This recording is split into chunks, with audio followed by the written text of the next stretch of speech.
Good day, learners. Godfrey is here. I'm here to take you through the National Senior Certificate Examination for 2023, Paper 1. As I finish Paper 1, we shall be starting Paper 2 very soon. You'll be waiting. You will get Paper 2 very soon. You can see 150 marks, 3 hours. We'll start from there. And here we come. I'm not going to take you through the instructions, but I will just take you through directly to the questions. Question 1 is climatology. Various options are provided as possible answers to the following questions. Choose the answer and write only letters under that. So what do? We are given a map here. We need to start by interpreting that map.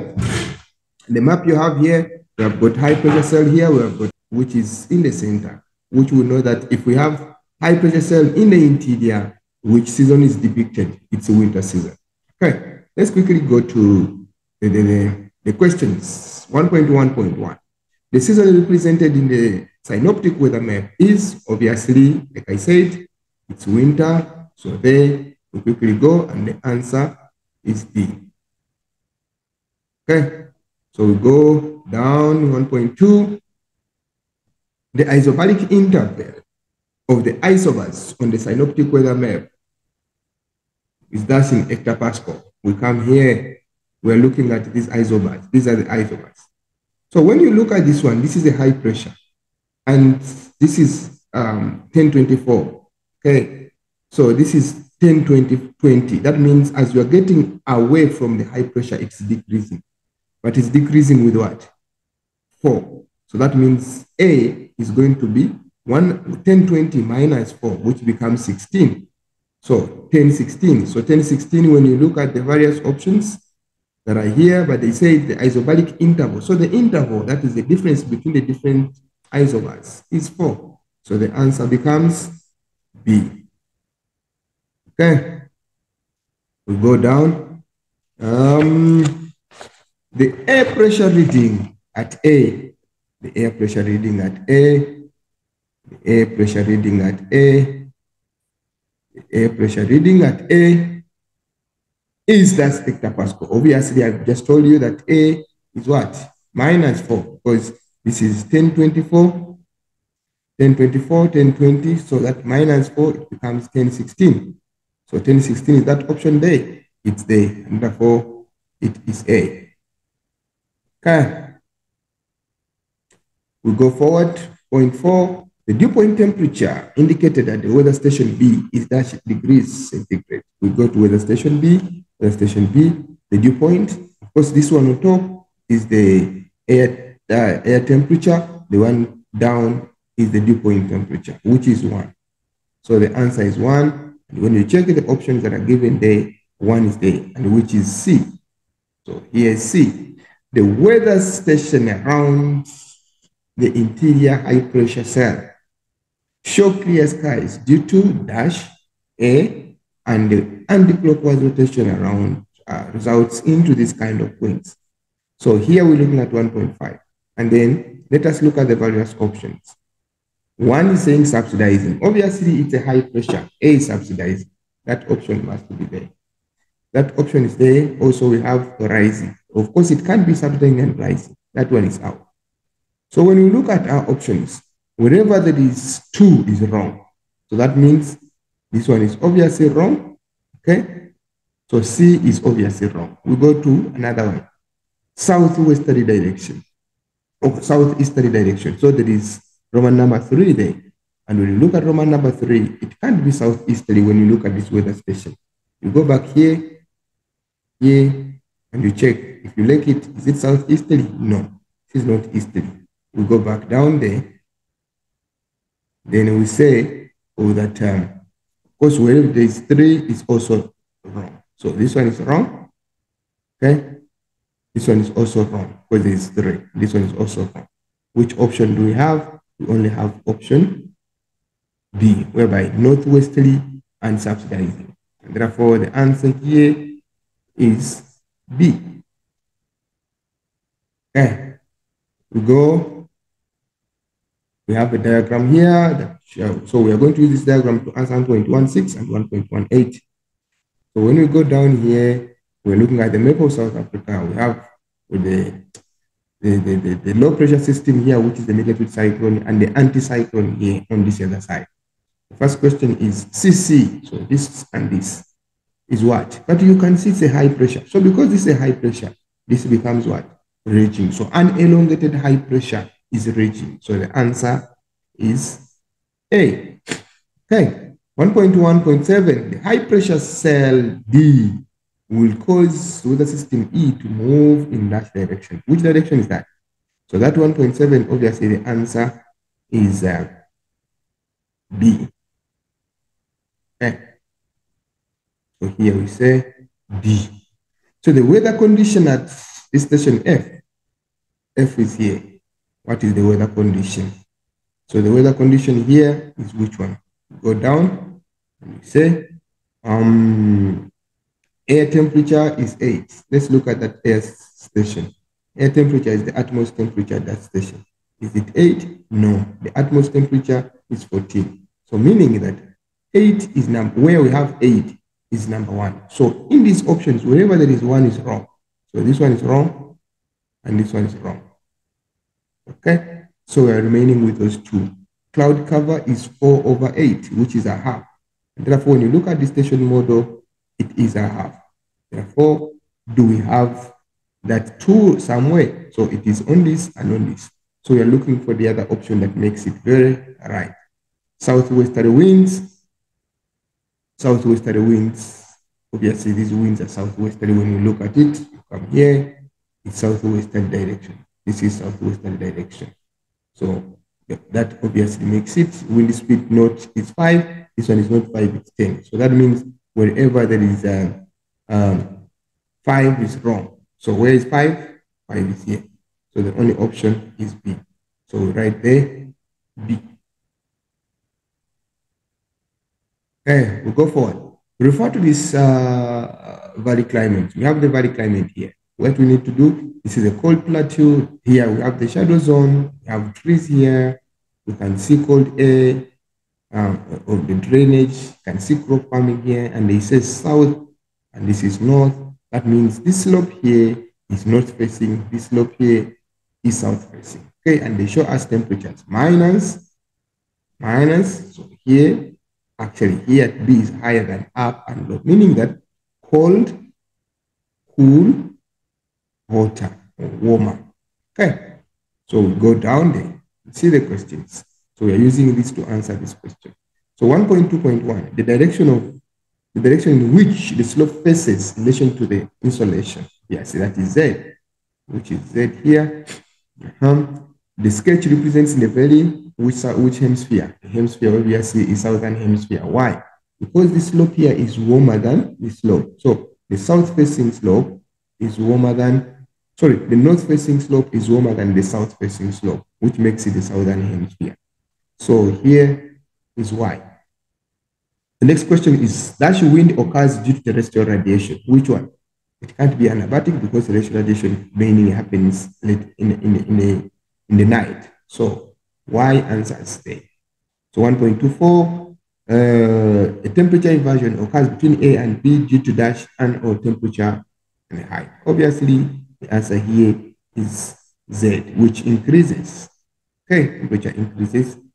So 1.24 is Z. 1.25, the form of precipitation that could occur at X. Here, it's very cold here, so you don't expect dew. It was only going to be frost. So Z is there also 1.25.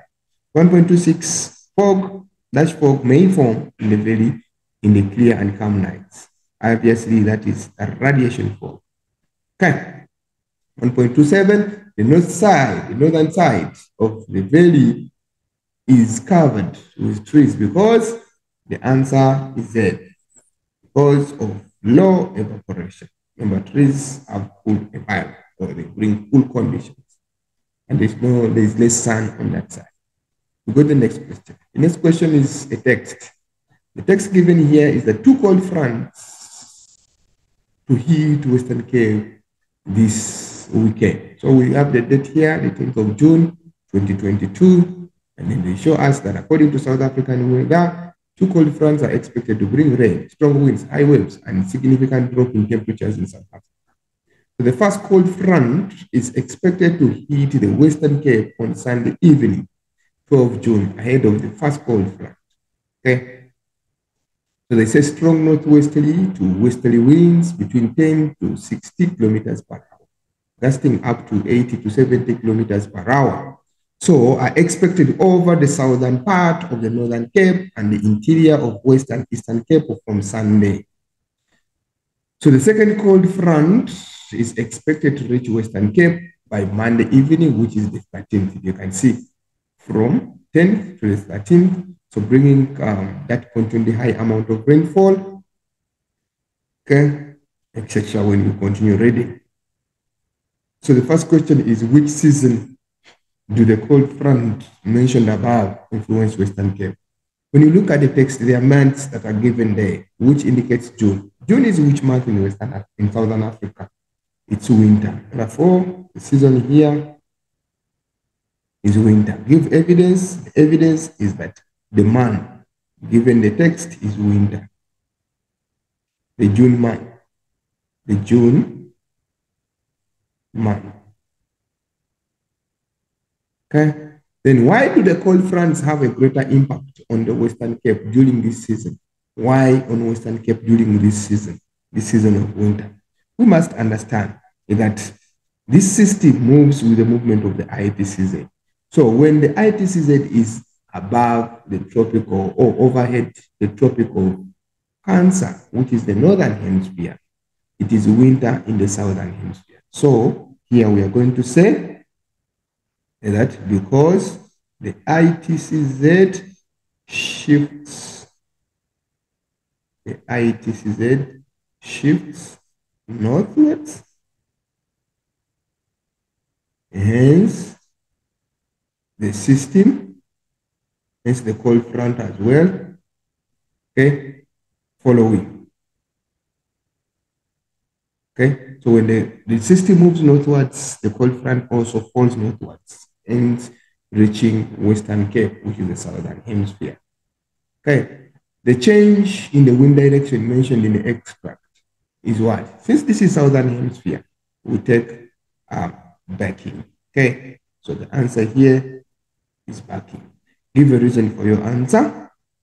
Give a reason from the extract for your answer. It is given the extract somewhere. When you go back to the extract, they say the wind direction is associated with the cold front in the southern. No, it's not that one. And say somewhere they say that wind direction associated with the cold front will change from northwest to southwest. Okay, the wind direction associated with the cold front will change. That means the extract is here. Change from southwest to northwest, meaning that there is change in direction. So that answers this question.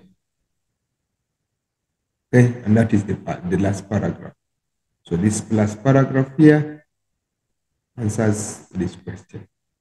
So in the paragraph of 8 lines, suggests the positive and negative. We're talking about the positive and negative impact of heavy rains associated with the cold front on physical environment. They need the physical environment. So the positive one, I will start with positive. Under positive, which I'll say it clears or cleans the atmosphere. Remember, when it rains, if the environment has been dirty, having toxic or those gases that are not right, when it rains, they will be brought down from the atmosphere, in that the air that is in the atmosphere is going to be clean. That is number one.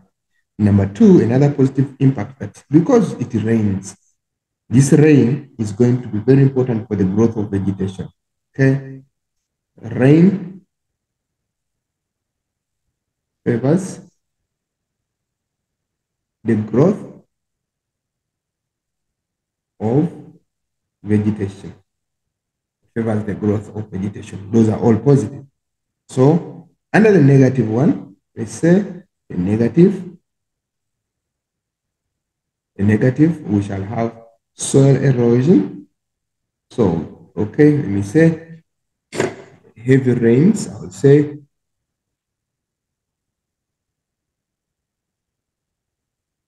say that heavy rains contribute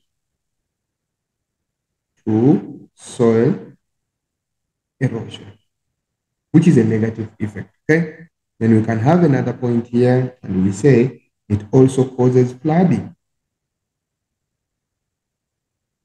Causes flooding. Then you can also look at soil erosion coming because of heavy rainfall, which means it makes soils infertile because it will wash away the topsoil, which is infertile. But remember, I want you to let learners that all these ones are positive and negative. Therefore, I would like you to write them in a paragraph format. So you write them in a paragraph format. Remember, when you're writing a paragraph, it must be a statement that is making sense. So you make sure that it's a statement. You don't bullet. Please don't bullet, you write it in a paragraph format. Okay, we go to 1.4. 1.4 is an infograph which is showing the tropical cyclone. Okay, and then when you look at the diagram here, it clearly indicates that this is the center, which is the eye. Here are the eye walls, and you can see the cumulonimbus clouds here on the sides. Here air is rising, here air is descending. You can see the kilometers away from the center. So we have the graph associated with the tropical cyclone here. They're showing the air temperature and the wind speed. This is ahead of the eye. This is in the eye. So we also have the isobaric representation of the tropical cyclone, and we have a dangerous quadrant on this side. We have the symbol of a tropical cyclone there that can also tell us the hemisphere. You know very well if this one is here, it tells us a lot about the hemisphere. If the symbol is like that, it also tells us about the hemisphere. If even the diagram, the arrows are like that, it also tells us about the hemisphere, which is the southern hemisphere. But we shall see as we proceed with the questions. Question 1 says, what evidence indicates that the tropical cyclone developed is in the southern hemisphere? You see, learners, if you first interpret the diagrams, it becomes easier for you to get the answers. See, by just interpreting the diagram, I would answer all the questions before even I look at the questions. However, let's say the first evidence that is in southern hemisphere is that air rotates clockwise. Okay, clockwise rotation of air, okay, into the low pressure system. Number 2, we can also look at the location of the dangerous quadrant. The dangerous quadrant is located in the southwest direction. So the dangerous quadrant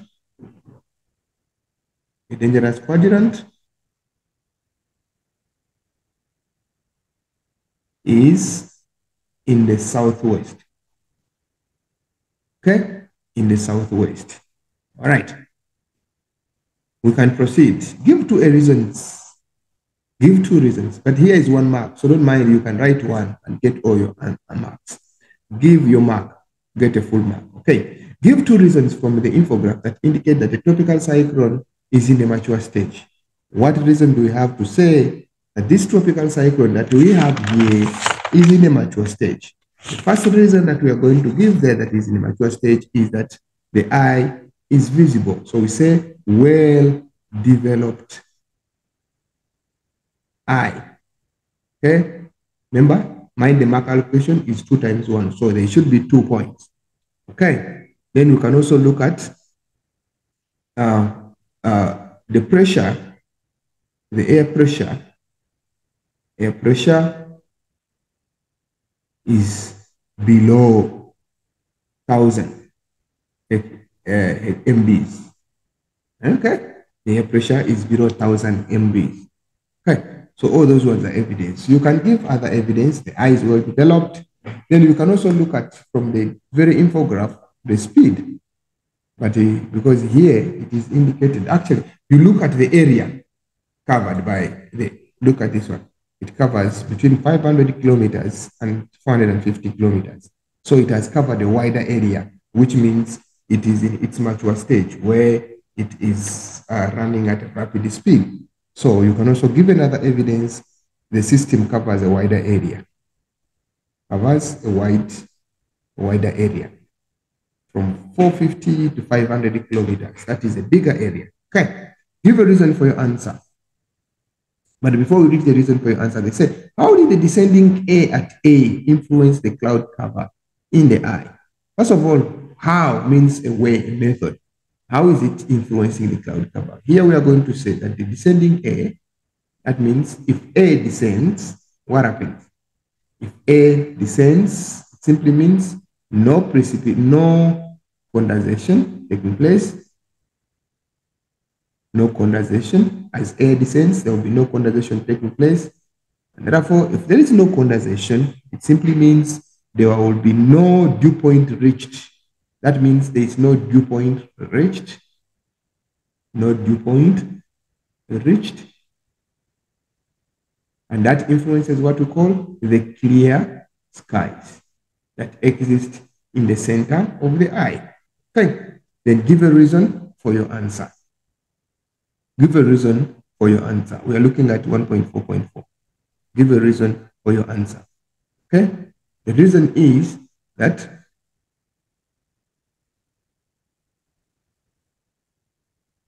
it influences, okay, this one influences the clear skies. Give a reason for your answer. We shall say no dew point reached.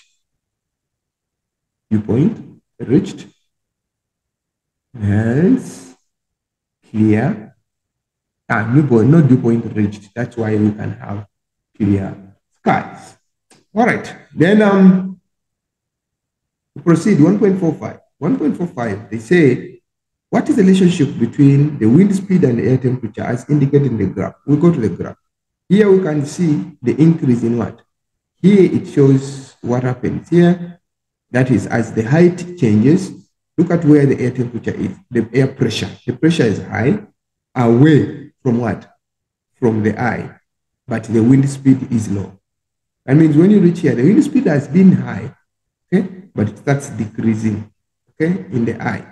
And then also the pressure starts to do what? To drop.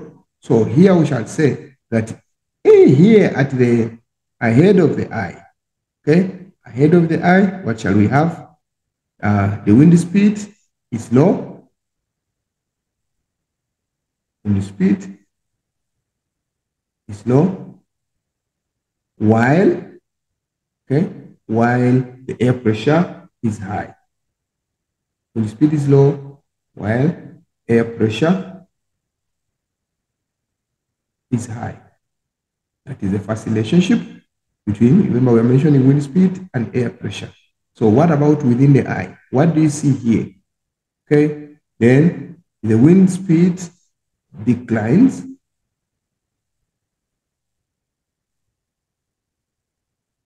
In the eye, the wind speed is low, but also the air pressure is also low. So low wind speed, or wind speed is dropping as the air pressure is dropping. So wind speed dropping as the air pressure. Okay, so they basically, I've answered that question. So 1.46, why is B on the sketch or as represented to be the dangerous quadrant, the left dangerous quadrant? We go back to B. Why is this one indicated to be the dangerous quadrant? Okay, it's indicated to be the dangerous quadrant because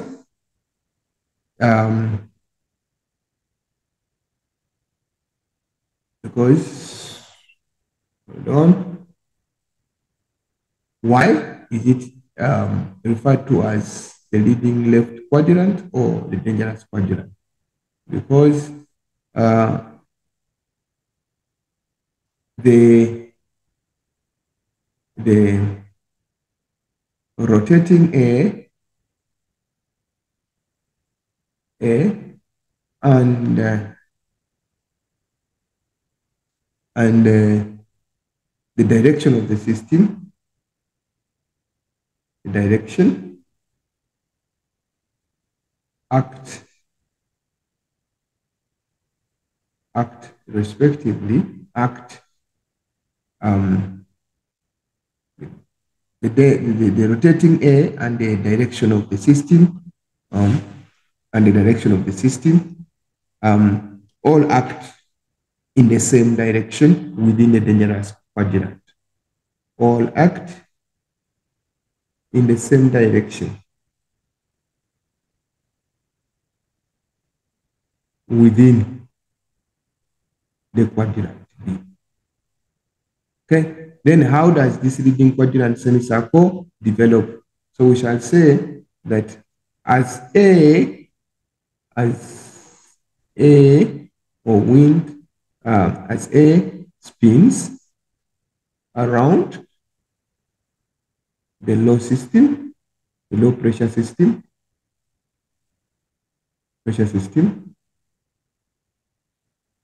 they coincide or they act in the spiral to each other. They act spiral to each other in the southwest direction. That's how it develops. That's how it becomes. So the speed at which it spins and the direction at which it is going, they are all acting in the same direction. And that results into them acting strongly, resulting it to be known as a dangerous quadrant. Okay. Then we look at the next diagram. The next diagram here. So remember I told you, learners, we interpret the diagram first. You refer to the sketch below. When you look at the sketch, it shows the cross-section of the South African relief. It shows here, on this other side, we have the Atlantic Ocean. Here we have the mountain. We have the Central Plateau here. Then we have another mountain on the other side. Here we have the Indian. So if you to name this mountain here, this is going to be the Drakensberg, and this will be the Table Mountain. So this is the interior, and there is a moisture front there. There is anticyclone here and anticyclone here. So there is air that is leaving this side can be interior, and there is air that is leaving this side can be interior. So if you're to name this anticyclone, since this is Atlantic Ocean, this is going to be the SAHP, South Atlantic High Pressure. It's going to be the South Indian High Pressure. So remember, learners, I said you don't look at the questions immediately. You first interpret the diagram. And when you interpret the diagram, eventually you will be answering all the questions nicely. So the first question is identify the high pressure A and B. And I think I've identified them. So A is SAHP, which is the South Atlantic High Pressure, and B is SIHP, which is the South Indian High Pressure.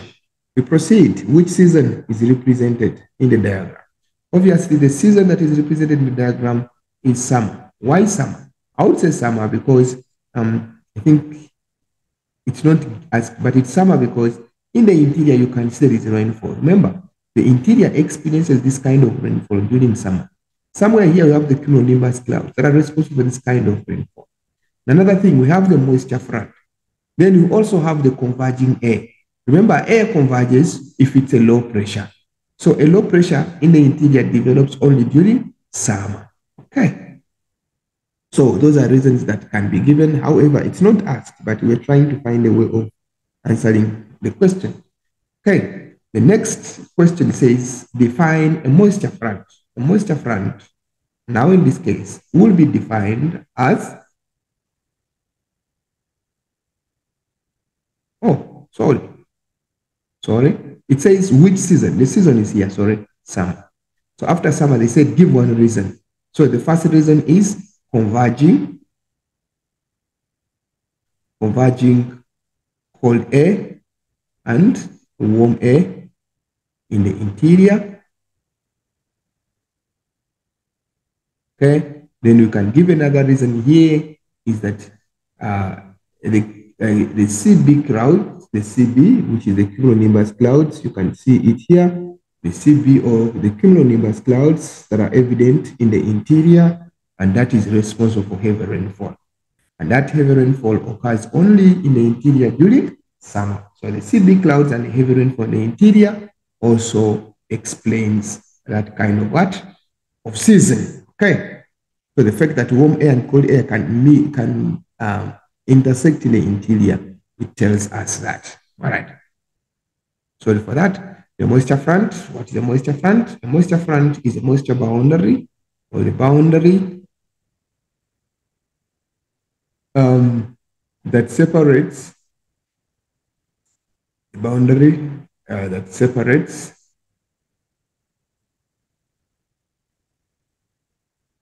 the cold dry air from the Atlantic Ocean, cold dry air from the Atlantic Ocean,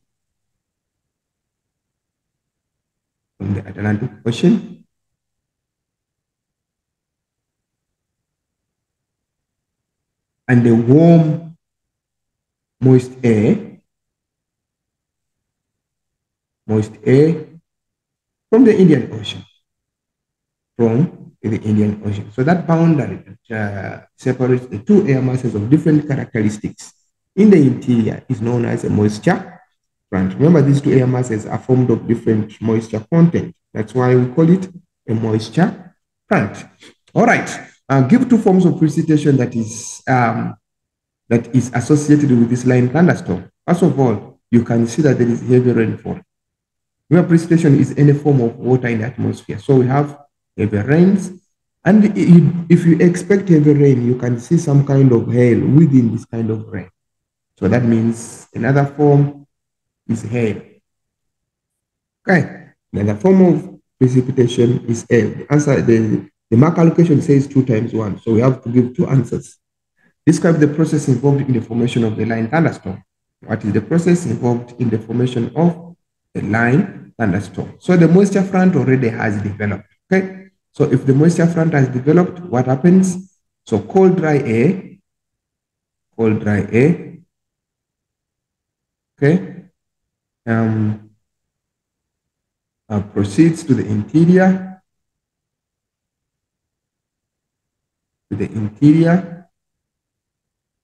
meeting with moist warm air. Okay, so when it meets with the moist warm air, what happens? The cold air wedges underneath,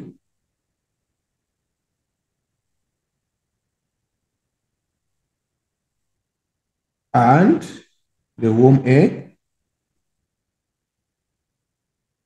rises along the moisture front,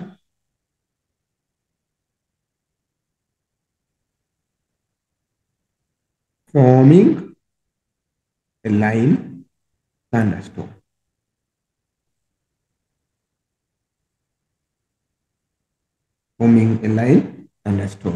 Which comes with lightning and all that, with a line of clouds that forms on the eastern side of the thunderstorm. Okay, we go to question 2. Question 2, the first question says 2.1.1. A river and its tributaries is known as what? A river and its tributaries is known as what? We're looking at the river and its tributaries, so it means it's a system. Okay, a river and its tributaries is a system. Okay, if it had the word area or a zone, it would be a drainage basin. But since it's a river and its tributary, it becomes a system. So 2.1.2, in the high-lying area that separates two drainage basins, it becomes a watershed, which is A now. Okay, the two or more rivers join. Which one is that? They join where we have a confluence. So the answer becomes what? D.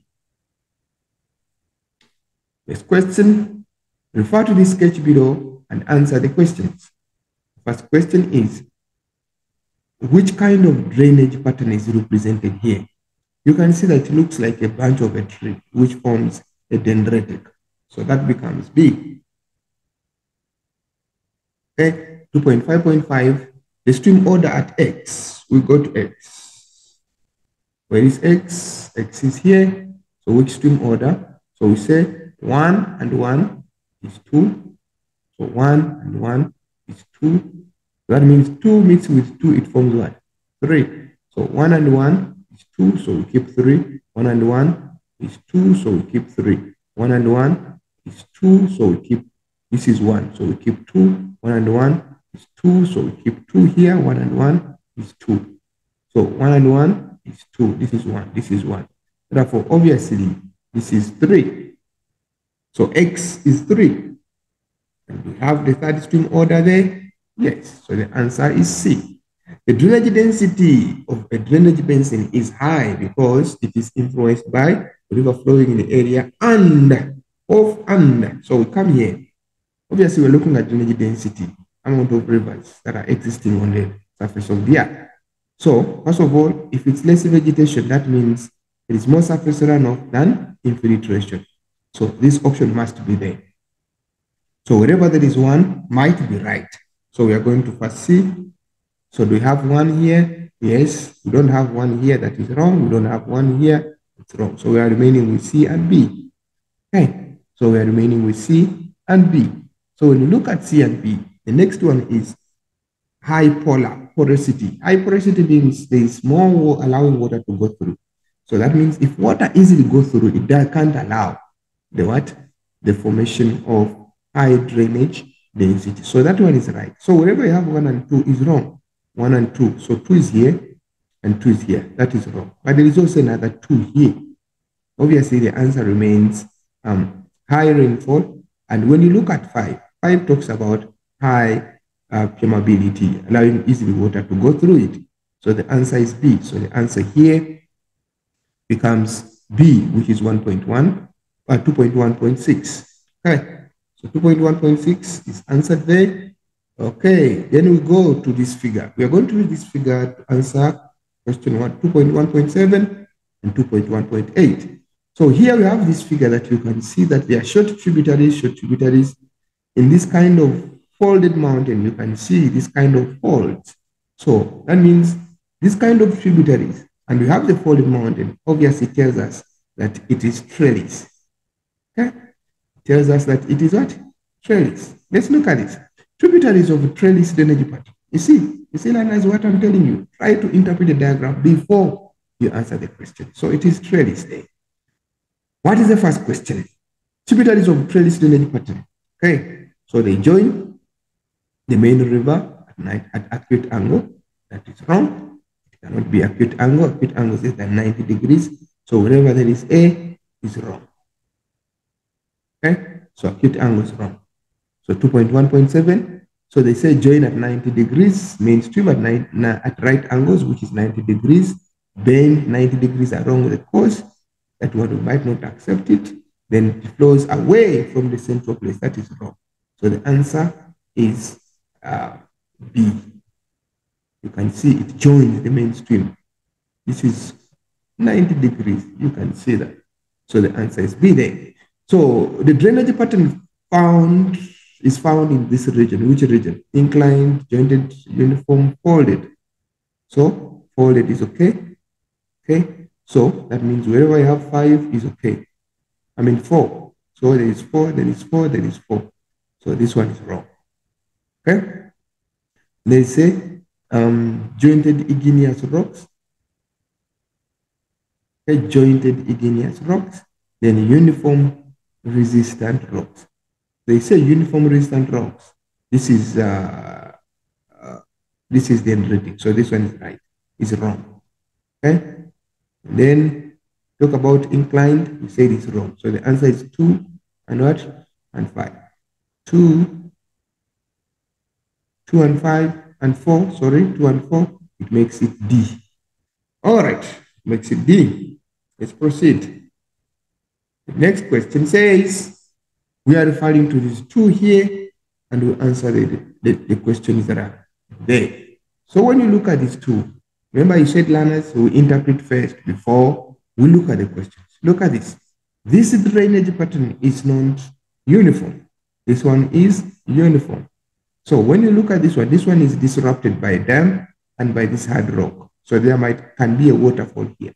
So that means this is temporary base level and this is concave, which can refer or which can come to a permanent base level. So if it looks like this, that means there's a balance between erosion and deposition. So there is a C here, there is permanent base level of erosion. First sketch illustrates which profile? A and B. A and B illustrates that profile of the river. So the cross The cross is wrong. So this is longitudinal. Longitudinal means you see a river from the source to the mouth. The source is there, the mouth is here. The source is there, the mouth is here. So these two are longitudinal. Z answers that. So the temporally based levels of erosion is evident in which sketch? This is A. So A is Y. So Y is there. The profile of sketch B is which one? Graded or undergraded? Obviously it's graded. There is a balance here between erosion and deposition. Y is answering that. Okay. Then we say the dominant process at X. We look at X here. X is here. The dominant process at X in sketch A is dash erosion. Can't be lateral. Lateral means the sides, the river widens, becomes bigger. Edward means erodes going back to the source or upstream. So that means the answer is Y. Because going to erodes here, going back to the source or upstream. Okay. We continue, and then when we continue, we are looking at 2.2.5. The permanent base level of erosion is in which one? A dam or a sea? A dam is in a course. So this is temporary, this is permanent. So the C becomes Z. So in the profile, there is an equilibrium between erosion and deposition. Equilibrium between erosion and deposition, which is graded. And this is the cell. So it is B, which is Z now. Okay? Then we go, the river profile B. This B here, developed due to erosion of the temporary base level or the lowering of the watershed. The answer becomes Y. So it's erosion of the temporary. So when these ones are eroded, it becomes concave. Okay. We proceed. 2.3. Refer to the photograph. The photograph there that is indicated is a valley below. So you look at this photograph. When you see this photograph, you will find out that at least it is a very sharp valley. Now, here is a narrow valley. Here, it's a V, and so on and so forth. The interlocking, the spars are there.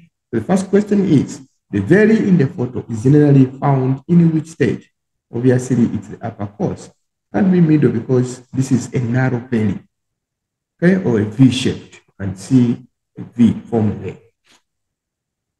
Identify two characteristics visible in the photo to support your answer. Which characteristic? Number one is the narrow valley. Okay, very narrow valley. Here, narrow valley. So besides the narrow valley, you can see the V-shaped valley is evident. V-shaped valley is also evident. Also, we can look at the interlocking spars. Interlocking spars. These interlocking spars that you can see there. All right. And also, we can also look at the color here of what could be the water. It is white. So that white color simply means it is in the upper course. Okay. So we can talk about the white color of the water. Okay, refer to sketches B and A, which is indicating the waterfall. So here is a waterfall there. So when you look at this, it shows how erosion will take place. But when you see it cannot take place at the same pace. This one, it was at the same level here. But when you check here, this one is further eaten compared to what is here, which simply means here, softer rocks, hard rocks. So if this one is soft and this one is hard, let's answer the question. What is a waterfall? A waterfall is the change in a gradient. Change in gradient, or when a river flows over hard rock down the stream. Okay, hard rock down the stream. So match Y, Z with the figure, and then in the sketch A with the concepts related to a hard rock and less resistant rock. So we said Y is a hard rock because you can see the rate at the speed at which it is declining is not the same speed. This one is declining. So because this one is declining faster, it is softer. This one is declining at less speed, it is hard. Therefore, here we shall say Y is a hard rock. So we say Y is hard rock and less resistant, hard rock, okay? And Z is a soft rock, which is less resistant, soft rock. So Y is a hard rock, which is resistant. Z is a soft rock, which is less resistant, okay? We continue. How does erosion in B, this B here, how does erosion in B cause the waterfall to retreat or move upstream? So we find out that at B, what happens? How does erosion in B cause the waterfall to retreat? Cause the waterfall to retreat. Erosion at B. So we come here, retreat or move upstream. So don't forget that as this water flows over this hard rock, okay, as water flows over the hard rock,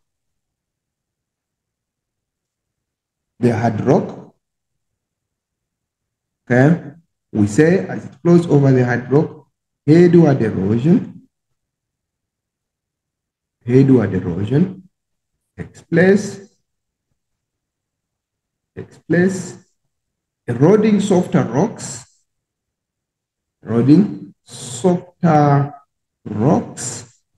leaving behind, eroding softer rocks faster than the hard rocks,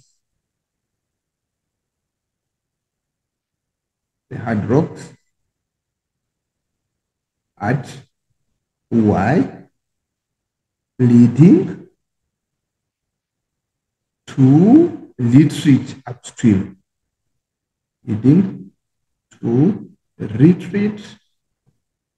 upstream. Okay. Refer to the sketch below on this river rejuvenation. So we have this sketch below regarding river rejuvenation. Okay, we can have the terraces. You can see the terraces here. You can see the new valley, meaning that this is the old valley. This is the new valley that is formed in the old valley. It is this river that is meandering, flowing in that direction. So there is A, there is B there.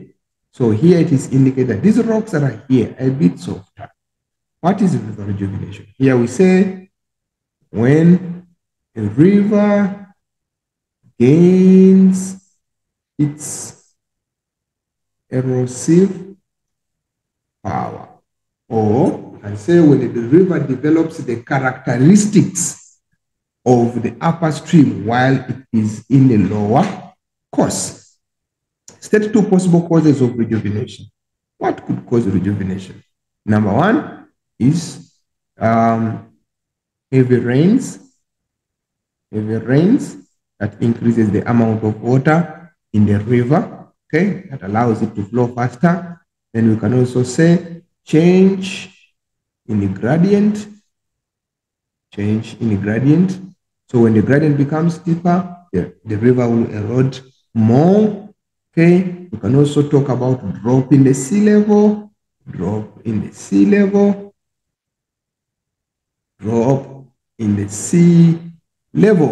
Okay, all that assists our rejuvenation to take place. Okay, the next question says that draw a free hand cross-section of from A to B of illustrated rejuvenation. So here we look at it freehand from A to B. What do you see? You draw what you see. Here it comes down, here it comes down, you drop, it comes down, step-like feature. So what we are going to do, we draw this one. Okay, so let's see.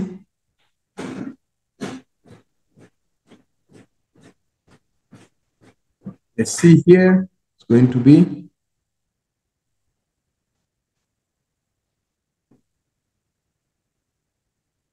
freehand cross-section. He said freehand. That means they want us to indicate the shape of the rejuvenation, the shape of the rejuvenated valley. So this is the rejuvenated valley, which is the new.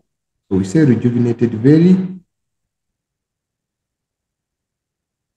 And then they say indicate the new valley This is the rejuvenated valley. So the new valley is this one. New valley.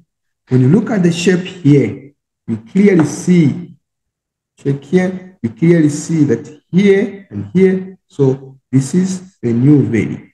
So it's no longer wider, it becomes a bit narrower compared to what it was before.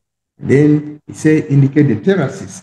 The terraces, the river terraces, those are the steep-like features that are left out. So these ones are the terraces. Those are the terraces. Okay. How did the river terraces illustrated above form? They form due to, so we shall say, when the river gains more energy,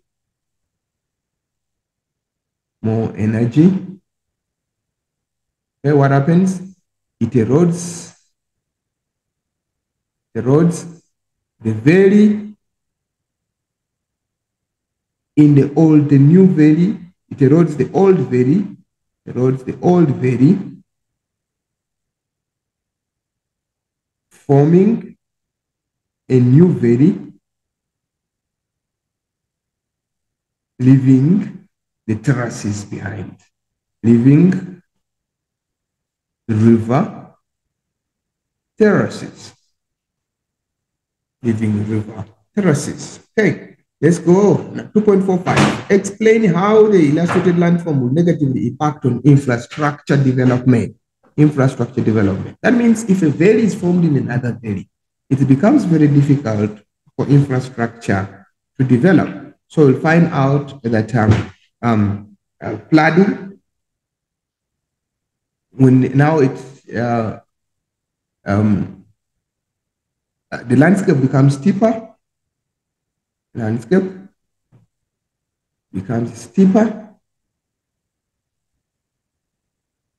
Therefore, when it becomes steeper, what happens? It becomes difficult for infrastructure to develop. The valley becomes steeper because now a new valley is eroded in the old valley. So the landscape becomes steeper. Number two, also we can say that when it becomes steeper, it simply means that also the water flow increases, the speed increases, and when the speed increases, erosion takes place. Erosion also increases, and this increased erosion means it results into, or it makes it difficult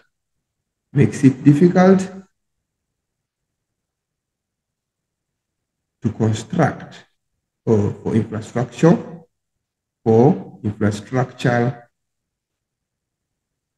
development. Okay? For infrastructure development. So that is 2.4.5. We're looking at 2.5. 2.5 is an extract. It's an extract that is given about the river catchment area and river management. So you read it, talks about the river turns black after coal mine dam collapses next to the rural community in Thulthulwe, Mufolos Game Reserve. So what happens here? Large volumes are potentially toxic coal mine waste have been spilled into the rivers flowing through communities and Thulthulwe Mufolos Game Reserve. Okay, according to the US-based Union Concerned Scientists, mining and coal washing operations produce high water pollution, which can also contain toxic heavy metals such as arsenic, copper, lead, and manganese. Okay, when the Silari Dam wall collapsed on the 24th December, the residents of the affected communities were not warned about the potential hazards until 2 weeks later. Conservation managers in the neighboring Thulthulwe Mufolos Game Reserve were also led to believe that the spill was under control, only to discover pitch black water flowing through the reserve several days later. By this stage, the black water had reached the confluence of black and white Mufolos rivers. Okay, so that is the extract. Let's see the questions. Um, First question here for 2.5.1. What caused the river to change its color to black? Number one, it's a one-mark question. Therefore, it is because of the toxic coal mine waste that spilled into the river. Okay? Toxic coal mine waste that spilled into the river, making the color black. So I think the answer is somewhere here in the first paragraph. So state two toxic heavy metals. So there is lead, is coal, okay? It's copper. Is it coal? Is coal there? Oh, sorry. I think I haven't seen coal. Oh, coal is there. It's copper, there's coal, there's lead. So all those minerals are here. Copper, there's coal, there's lead, okay? Manganese, all those ones. The answer is just 2 marks. So I'll just take 2. Okay. Quote the phrase from the extract that indicates that the mining company did not disclose or make known that the pollution of the river. So we find out that somewhere here they say the residents, okay, that residents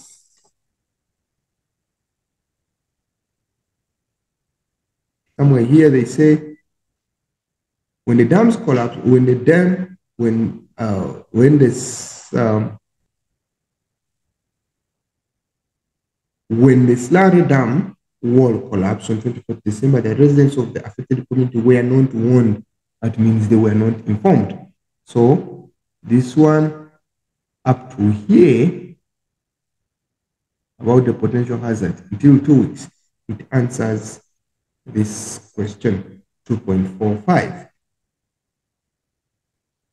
2.45. So what could have been the negative economic impact of the non-disclosure on the community? That means if you did not disclose it to the community, and this water spilled, this toxic gas is spilled in the water, that means there would be lack of drinkable water, lack of drinkable water. So the water was polluted, so the residents were affected when they are unaware, because the water was now, the water that is there was now, the water that was available was now toxic. So here we are going to say lack of drinkable water. Drinkable water. Okay. Next one, that is in the paragraph of approximately 8 lines, describe the environmental, it's basically saying describe environmental importance of managing inflow drainage. And that means the question is 2 parts. It has got measures. We need to suggest the measures that the local community or municipality could implement to maintain the future quality of water. So we need to first of all know the negative importance. Describe the environmental importance of managing forest drainage. So if you manage the drainage system like forest, how important is it? It's going to be important environmentally because it will help to preserve or to conserve. It helps to conserve the aquatic life.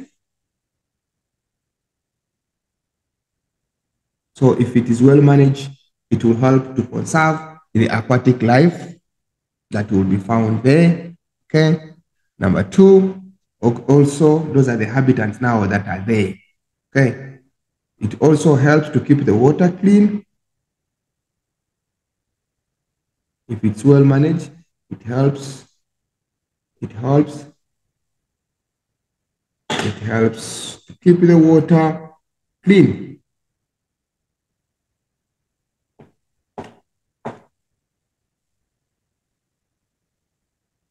Okay.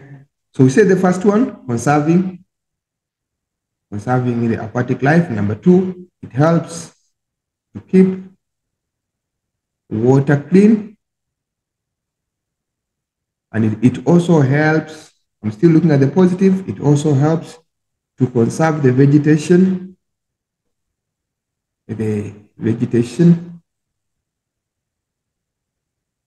that grows next to the river. Remember, the question says paragraph, so it should be written in the paragraph format, despite the fact that I'm outlining it. So those are the importance of managing. If you manage it, it's okay. All this will happen. The next one is measures for the local community to implement so that in the future they can have better quality water. The first one, under the suggestions, is going to be buffering of the river. So when you buffer the river, you're protecting the river. Okay. We can also, the measure that can put in place is educating the masses about the importance of maintaining the river. The importance of maintaining the river.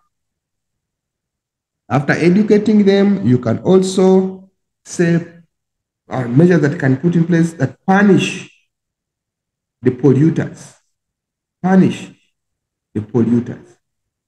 All those ones that are polluting the environment, punish them. You can also reward those ones who try to maintain the water sources, but you write it in the paragraph formatting. Okay. We got the last question, that is question 3. Question 3, it talks about map skills and techniques. So here it's coming from Zerast, which is Northwest. Okay. The province is Northwest. You read this information, is very relevant. So don't just jump it. Zerast is a commercial town situated in the Northwest, which is the Northwest province. Okay. It is situated in the Marico Valley, approximately 1,294 meters above the sea level. The town is 240 kilometers northwest of Johannesburg. It lies along the N4, the main road link between South Africa and Botswana. The climate in this area is characterized by short, cold, and dry winters and long, warm to hot summers. Rain is frequent during the summer months. 2 rivers flow through Zerast, that is the Klein Milico and the Kari Strip in Zerast. There is a natural spring at the Milico Orb. So that information is very relevant, so please don't jump it, you read it. First question that comes here is map scale that the grid reference of a spot height 13, 15 in block B4. So here I have the map. They said B4, the grid, the spot height is here. They want the grid reference. Remember, we start with the latitude. Latitude is 25, but the first line is 30. That means the second line is 31. So it should be 25, 31. Because it is here, it's more or less halfway. Okay. So we come here, let's see the options. So that means this one, the longitude should be 26. If this is 4, this is 5 here. This is 6 here. And this is 7. So it should be 2607. It should be 2531. Let's go and look at those options. 25, 31. So the ones that are starting with 26 are wrong. So there is no way the 26 can be the latitude. Remember, we start with the latitude. Check here. The latitude is 25. So since it's 25, whatever has 26 as the first line, on the first line, is wrong. So these 2 are wrong. So let's come to this one. When you check this one, it says 25, 31, 26. It cannot be 25, 7. So if you come and check here, it's 25, 30, 31. So the one that starts with 31 and it starts with S and the rest is fine. So the answer is B. Okay, we go forward. They say the straight line distance from 1 in block A1 to Clipfontein Neck on the orthophoto map is dash in kilometers. Okay, let's check on the map. Sorry for that. Let's check on the map. Question says, in block A1, on which map? Orthophoto. We come here, the orthophoto is here. Clipfontein is here. Okay, so from 1 to Clipfontein is here, but Clipfontein is not exactly located here. Clipfontein is 100 kilometers to reach it. So that means we need to measure from here to here. The answer we get, we convert it to kilometers so that we can add on to this one. So it's going to be the distance you measure from 1 to this place here, Clipfontein. Don't forget, from 1 to Clipfontein Neck is, if you measure it with centimeters, it's if you measure it with centimeters, it gives you somewhere around 4 centimeters. So 4 centimeters times 0.1. When you multiply it, 4 centimeters times 0.1, it gives you 0.4. Okay, that is the distance from here 1 to the end of the map.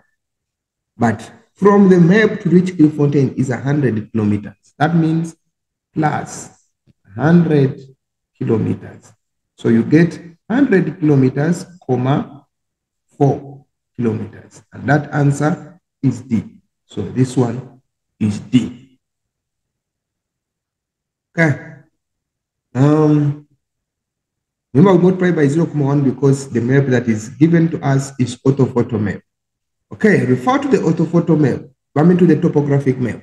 The first question says, calculate the average gradient from the spot height 1463 at F to the block in block A2 to the benchmark at G in block C2. So we come here, use the relevant information. The horizontal equivalent is 300. So the horizontal equivalent is 3,000 meters, which is given. So we just need to find the vertical interval. We come here, he said, spot at F, you come here, where is F? F is here, and the height at F is indicated there, which is 1463 meters, and to the spot height, is it no, to the benchmark? The question says to the benchmark, and where is the benchmark? Or what is the height of the benchmark? We go to that block, want to see the block. They say the block is C2 at G. When you check G here is C2, so the area is here. Okay. Sorry, it's not clear, but I'll try to zoom it out and see. Then when you zoom it out, you'll find out that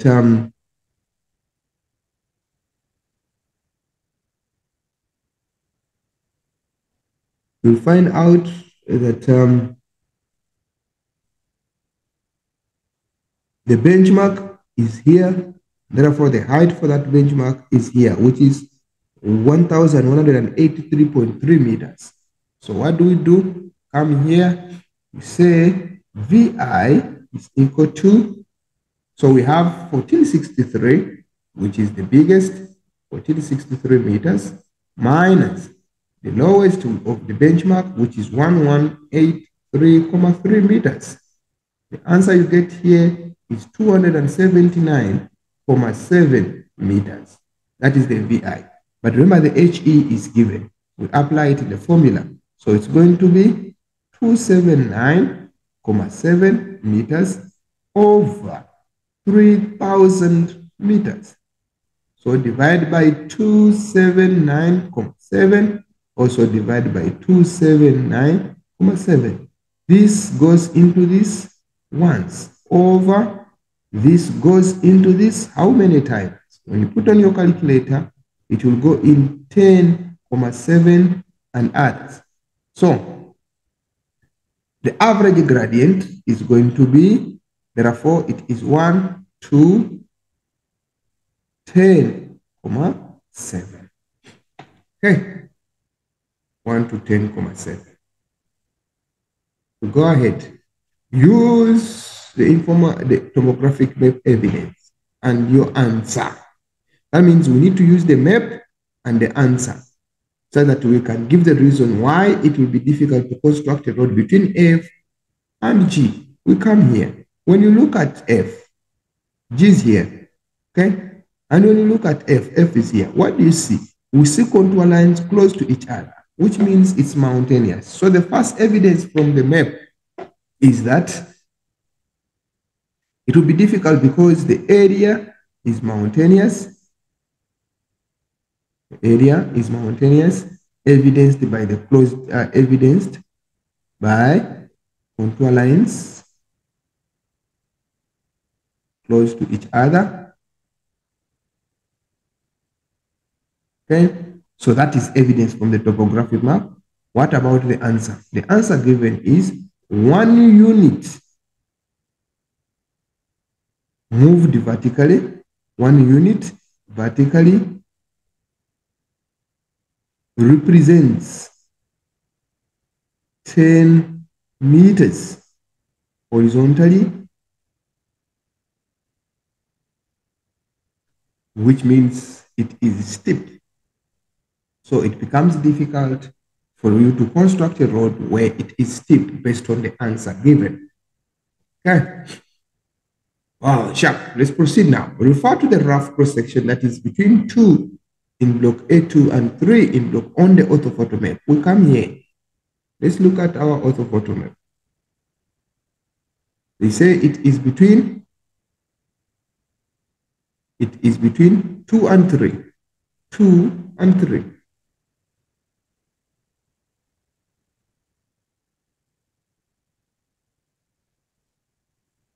But try to zoom it out such that I can be in position to see my features. 2. So 2 is here and 3 is here. So you can see this nature, this nature, this nature. And when you look at it roughly, this is a cross-section, right?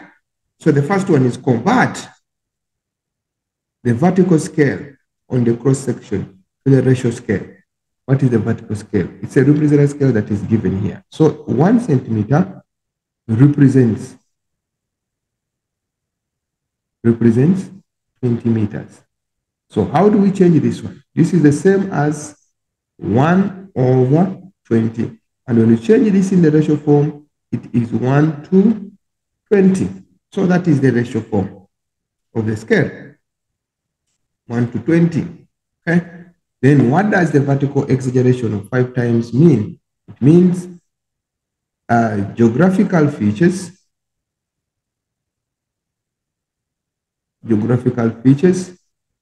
are 5 times larger or exaggerated, making it visible. So it is 5 times bigger. 5 times larger or bigger or exaggerated. Okay. We go to 3.2. 3.2, it's interpretation now.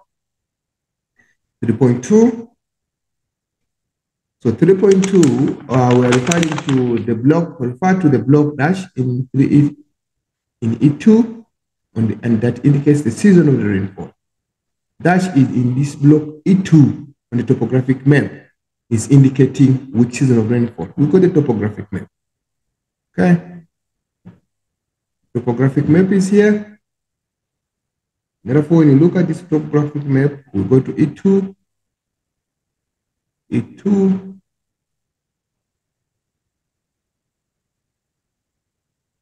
is here. And when you check it here, what is the question? Which rivers do you see? You can see that these rivers are real broken. And they gave us a guide to say it indicates seasonal rainfall. So which rivers indicate seasonal rainfall? Of course, it can't be rough trees. Okay. which indicator here is for seasonal rainfall. Row of trees is wrong. Rainy river is not seasonal, is rainfall throughout the year. Cultivated land is not answering that. The answer becomes C. Okay. So here they say refer to the graph. Here is the graph below that is indicating the average temperatures from H to what? To J. H to J. So H is here and J is here. And here they're showing the temperatures here are higher, temperatures here at J are lower. Let's see on the map. What do they say so?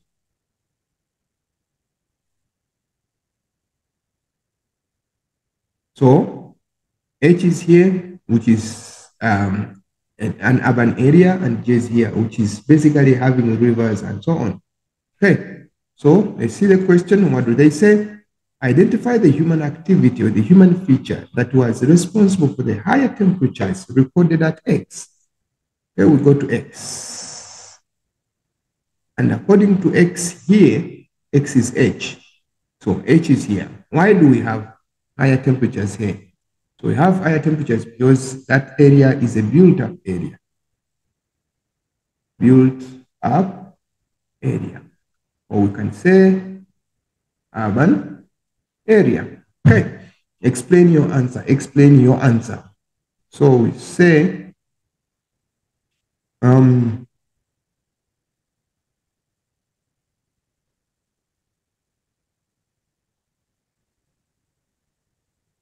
let's try the human-made picture. Built up or a city, built up area. Yes. Explain your answer in 3.2. So 3.2, the urban infrastructure or the built-up area. Okay. Buildings, here we say buildings. Built up, the human feature is a built-up area. The human feature here, buildings. So human feature here, buildings that are responsible for the higher temperature. So the high buildings. The high buildings, which is the built-up. So we say buildings absorb heat,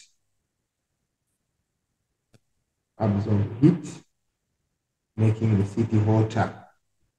Buildings absorb heat, making the city to have higher temperatures. Okay, identify the natural feature that resulted into lower temperatures at Y. Let's go to Y here. Let's go to Y. Come on, Y.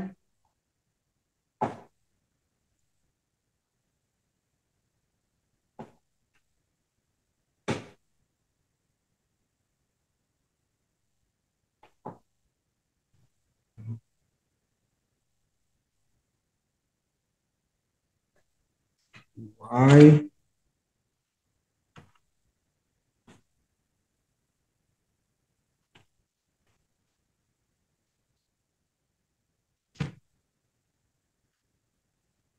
Which natural feature? So identify the natural feature.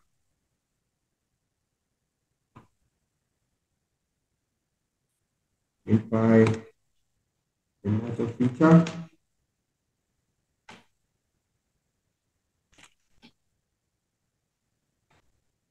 Identify the natural feature.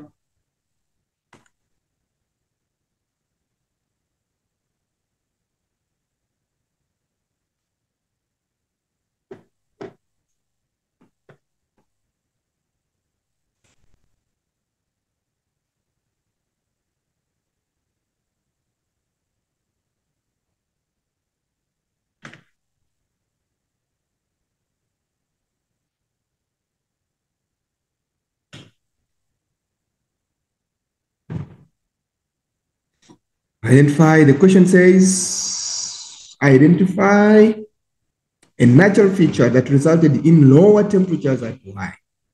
When you come here at J is where Y is. Which natural feature is there?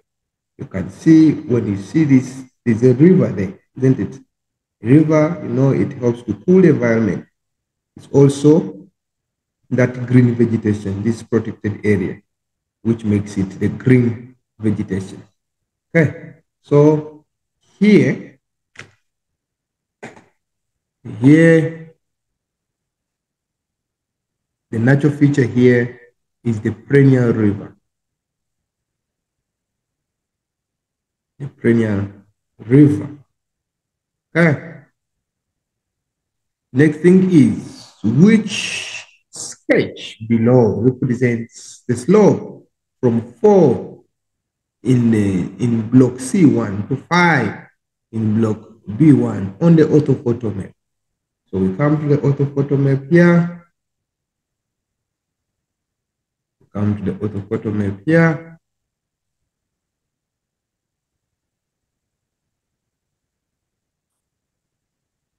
The orthophoto map here, we are looking at 4 and 5. 4 from 4 to 5. This is a higher area, it's a lower area. So the contour lines are increasing going upwards. When the contour lines are increasing going upwards, it tells us A. Okay. Refer to the orthophoto map. How did the topography or relief of the area favor the location of the rifle range? Let's go to the rifle range. The rifle range is here. It's mountainous, it's mountainous. It's mountainous, it's mountainous. What does the rifle range, what is it used for? This is used for people who learn or train how to shoot. So if you're shooting, learning how to shoot, it's the mountain is favoring. Okay, the relief in the area favors because the bullets end in the mountains, or the mountains, you can say the mountain shields the areas around. The mountain shields the areas around. The mountains shield the areas around. Okay. The mountain shields the area around. That is 2.6. I mean 3.26. 3.27.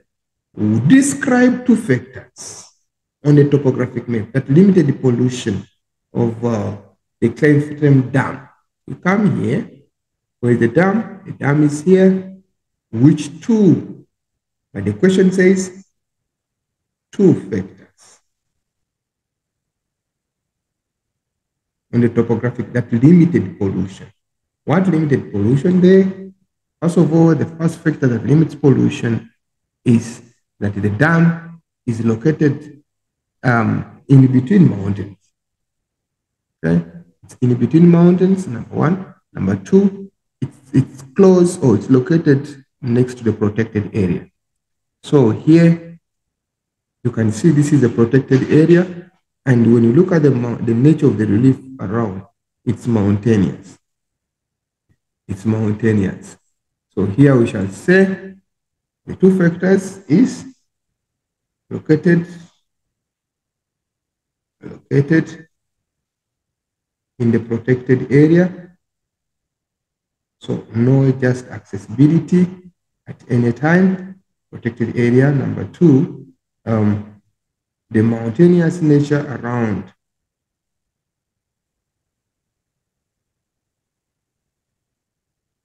Around the dam. Around the dam. That means it limits people's settlement. Therefore, there will be less pollution in the area or on the dam. Look at the last section. The last section says, which one of the following is a standardized point symbol? Point symbol. Obviously, that is found on the topographic map. This is not a point. That is a polygon. C is a line feature. And this road is a line feature. The only point feature is B. Therefore, the answer here is B. That is the only point feature. Okay. And when you check here, let's go to the topographic map and look for it. When you go to the topographic map and look for it, it is somewhere here. Okay. That is where we have our point feature, which is a monument. A monument is a point feature. Okay. Give one attribute or identify the alphanumeric block on the topographic map on which the point symbol is located. We go back to the map. Alphanumeric. What is the alphabet? It's located at alphabet C. And then what is the numeric? The numeric is 3. So it is C3. So here is C3. Okay. Then the last question, it says, give one attribute data of the point symbol on that answer, evident on the topographic map. You come here, this point symbol has got a name. What is the name? The name here is Grafendiferkos. Okay, so you write it here, Grafendiferkos.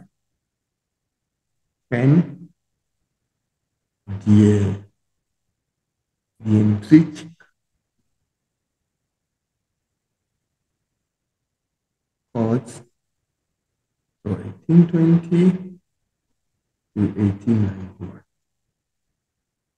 Okay, the last section of the paper says, identify the GIS component A. GIS component A. Where is A?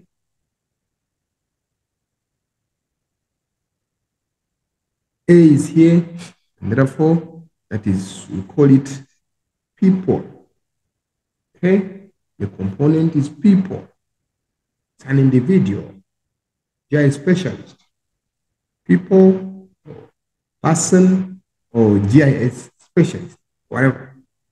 Give one reason why GIS component, answer the question, is important. Why the GIS component in that question above is important to interpret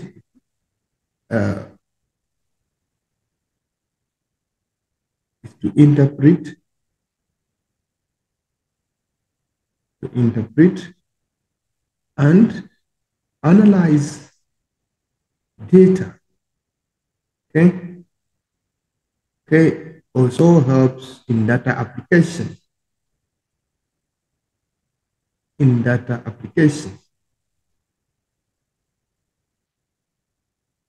Okay. Data integration is illustrated in the sketch. Give one reason to support your answer. Okay. Several features are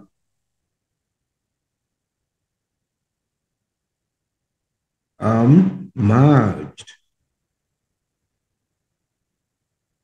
on the same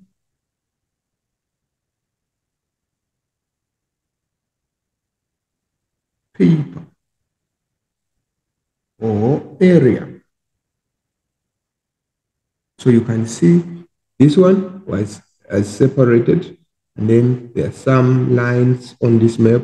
So they are all merged and they're all appearing here. So you can see this one was separated from this, and later it's put in one area. That is in integration, trying to interpret or to put the data together. You integrate it, you add it onto. So the features are all merged in the same area or in the same part. They are put together, they are integrated together. So that marks the end of the paper. Thank you for listening. See you when we are doing paper 2. Bye.